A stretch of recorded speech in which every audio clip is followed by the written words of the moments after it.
Okay, you guys, happy Tuesday. Ooh, man, that's bright there. Sorry, guys. So happy Tuesday. So little problem with the Klatskanine deal. Apparently, my partners, we're looking at some private money, and the private money lender does not believe the after repair value is going to be higher than 550.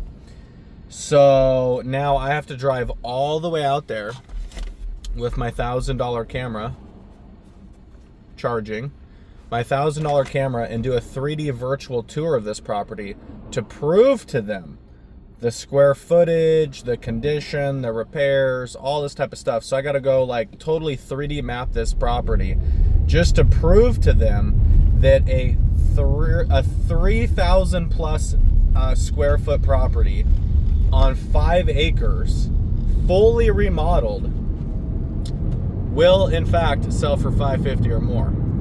So, just when you think the deal is done and you guys, like, let's get to work, let's actually do this thing, your private money lender, who is in second position, who is very risk adverse, I get it, right? They're in a risky position because they're not in second.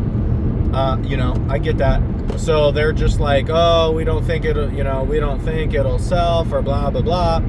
And this is crazy because we have me, 2 other people, all of us have done multiple flips, saying that this thing will sell for more than 550. We're not even saying it's going to sell for 625 is what we actually think it'll sell for. But like on the low end, we think 550, and this person's like, nah, I don't really see it. So now we got to go like prove to them visually, like, okay, hey, look, this is a massive property, right? It's multiple acres, got all kinds of things that you can do with it, very versatile. Yes, it's in the middle of nowhere, so harder to comp, I get it. But we do have comps, so it's not like we're just guessing here. So anyways, just be prepared, you guys, when you do flips or whatever, or wholesales or JV agreements or whatever it is you're doing, realize that the hard money people still have an opinion, private money people still have an opinion, your partners still have an opinion, and you need to get everybody on the same page to have a successful partnership, flip, hard money lend, whatever it is. So anyways, I'm driving 3 hours round trip and probably about an hour to 3D map this entire property just to prove something that me and multiple other flippers with experience are trying to convince to our friend who is the private money person.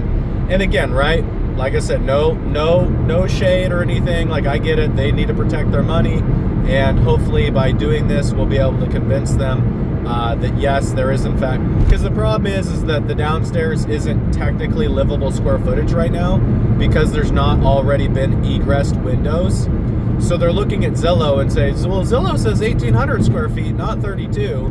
And then, like, I provided copious amounts of videos and photos of the entire property inside and out to convey that there is a lot more square footage than 1,800. But apparently we need to really take this up a notch and do the 3D model. And you know what? That's kind of my fault. I should have done that in the first place. I've already been to this property twice. I definitely had time to do it, and I should have done it, and I didn't. So let that be a lesson for me moving forward when it comes to potential partners, JVs, hard money, private money.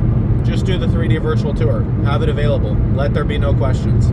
All right, you guys, if you need a 3D virtual tour for your property, whether it be a listing, a midterm, a short-term, a long-term, a flip, whatever it is, and you're in and around Portland, let me know. I go as far as the beach and apparently out to Klatskanine, Oregon. Okay, you guys, happy Tuesday.